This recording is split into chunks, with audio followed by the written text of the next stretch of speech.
questioning the meaning of life? What am I really doing here? Are you at the risk of becoming rigid and increasingly isolated from others?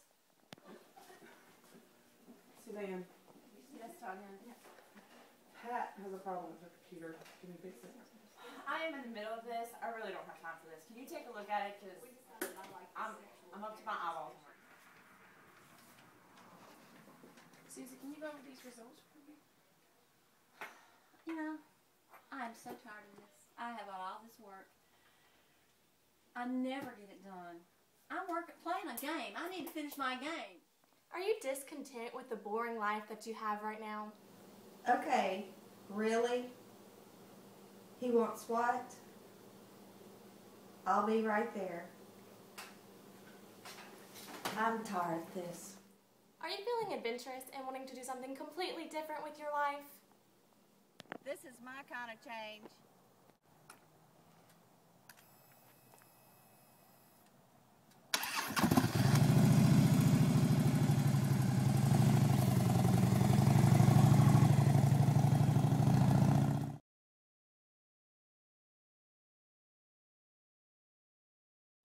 If you're between the ages of 40 and 55, you, my friend, are in midlife crisis.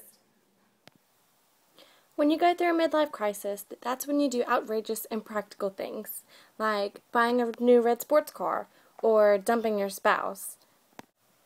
For years, midlife crisis conjured those images. But in these days, midlife crisis can be considered something called midlife transition, which is not all that bad.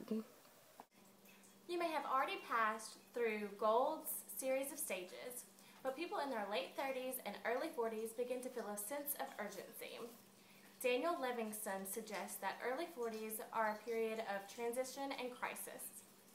A midlife transition is a time of questioning.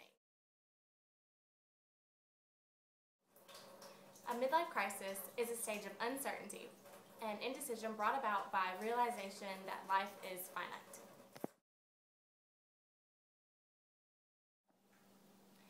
People may be looking toward the past. They may seek to define what went wrong in their past and look to correct the ways. But there's a problem with such views. The evidence for a widespread midlife crisis is simply lacking.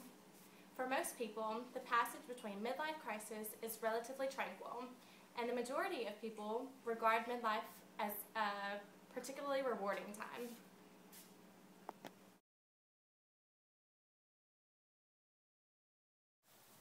The term crisis doesn't always fit.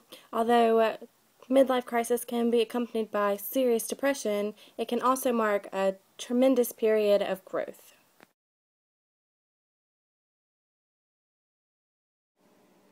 Many middle-aged people find that their careers have blossomed, and they are content with their life.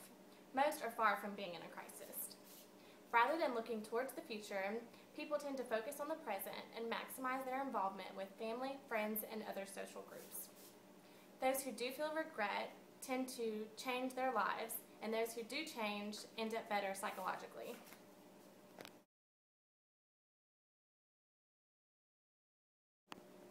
And the reason may be that people who do experience turmoil during middle age tend to be relatively obvious and easily remembered by others. But the idea that midlife crisis is nearly universal seems unusually well accepted in a common wisdom. As a consequence, we are more likely to notice and recall those who experience psychological stress than those who do not. And in this way, the myth of a universal midlife crisis is still kept in existence. So even if the views and the beliefs of a midlife crisis aren't always accurate, people still believe them today because of the many people that express themselves as going through a midlife crisis. So my discussion question to you is, do you think that the myth of a universal midlife crisis should be still kept in existence?